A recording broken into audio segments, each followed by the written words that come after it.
ማለት ቆይ ብብት መታጠብ ይሄን ያህል ትልቅ ስራ ሆኖ ነው? ወንዶቹስ እሺ ጫማ ብብት ምናምን ብለን መክረን ዘክረን ምናምን የሰማን አለ የተማረ አለ ያልተማረም አለ ተውን። ሴቶቹ ምን ነክቷችሁ ነው? እግዚአብሔርን የምሬን ነው። ማለት ዲነር ስትወጪ ክለብ ስትወጪ ምናምን የምትለብሺው ልብስ ጉርድ ነው ምናምን አይደለ? ክሮፕ ቶፕ ወይ ደግሞ የዲነር ልብስ ምናምን ገለጥለጥ ያለ ልብስ ከሆነ ዶድራንት መጠቀም መቻል አለብሽ። ዶድራንት አፎርድ ማታደርጊ ከሆነ መታጠብ ሎሚ ምናምን እንደዚህ አድርገሽ መውጣት ማለት ያን ያህል ትልቅ ነገር አይደለም። እንደዚህ አተካኑ እየሸተትሽ አትውጪ። በወር 3 ጊዜ ጉንፋን ታይቶ አይታወቅም። እንደዚህ አይነት ሪከርድ ይዤ አላውቅም እኔ። ሬስቶራንት ውስጥ ክለብ ውስጥ ምናምን በቃ ጽዳታችሁን ጠብቁ በእግዚአብሔር። እኔ መልካም ወጣት አደረገው ቁጭራ በወር 3 እግዚአብሔርን ታጠቡ። ምን አንተ ብብት ስራ ሷለ ልትሉኝ ትችሉ ይሆናል። ይሄ ብብት ስራ የሟልና ያለ ሟል አይደለም። ባይዘዋችን ላይ ካጠገብህ ተቀምጦ ራሱ ይደርሳል። መዓዛው ልዩ ነው። ውድ በለው በቃ አፍንጫ ላይ የምትጥምጥም ምን የሚለው የሆነ ነገር አውርተህ ቀና ስትል አስምራል።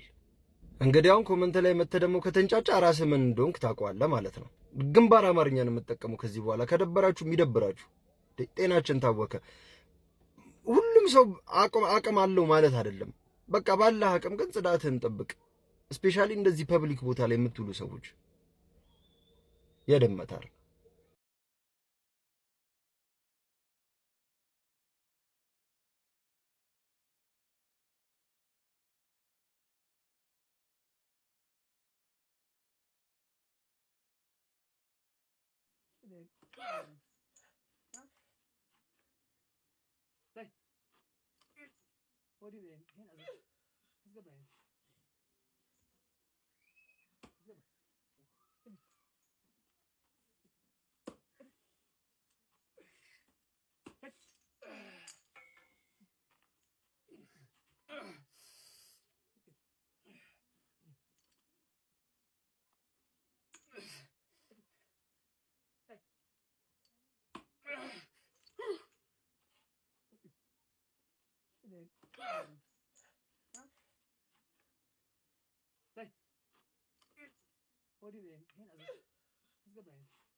قبان لا حول ولا قوة إلا بالله لا حول ولا قوة إلا بالله قبان እንዴት ነው ገባ ሂድ አንበሳ ሂድ ልቀቅ ውጣ ሂድ አንበሳ